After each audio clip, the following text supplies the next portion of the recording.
Bienvenue chez MP Réseau. On est là aujourd'hui pour vous présenter cette version assez particulière sur base d'Alpine Air, parce que c'est une version qui passe sous la tonne et qui fait 990 kg.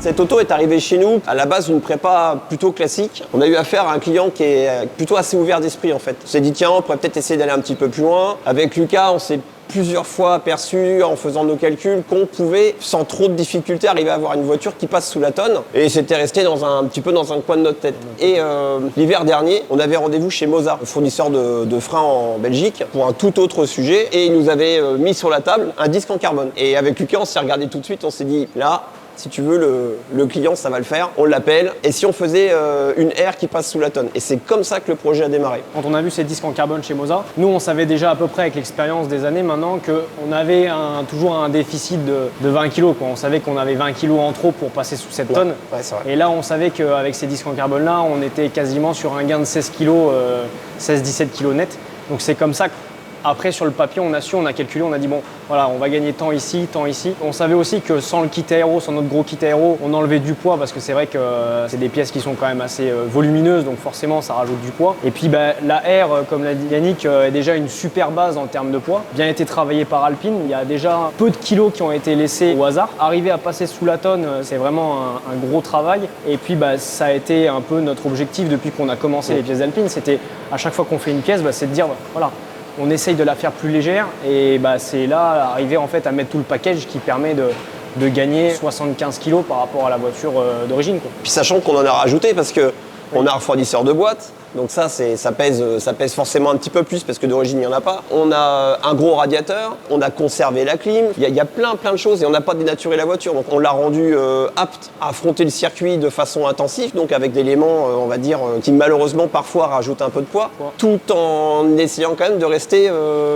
sous la tonne et on s'était dit ça serait quand même super si on arrivait à faire 990 kg parce que c'est un chiffre un peu sympa quand même.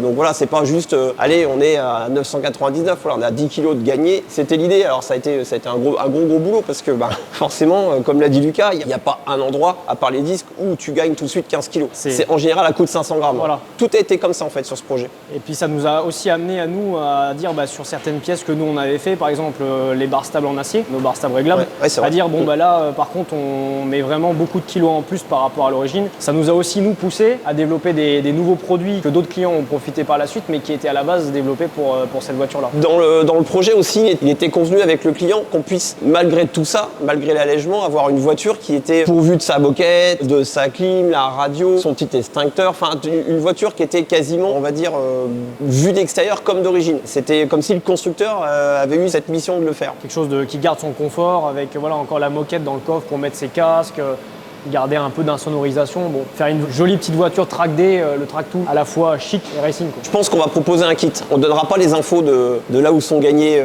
les petits kilos et les nombreuses centaines de grammes un peu partout, mais oui, je pense qu'on proposera un kit. Pour l'avoir un petit peu roulé maintenant, réellement ça transforme la voiture. Et alors oui, c'est l'ADN, forcément, le poids, tout ça, mais là vraiment, c'est vraiment ultra significatif parce qu'on s'affranchit du côté moteur. Il y a 300 chevaux, sincèrement, on pose même pas la question de savoir s'il faut qu'on remette carto, 20 chevaux.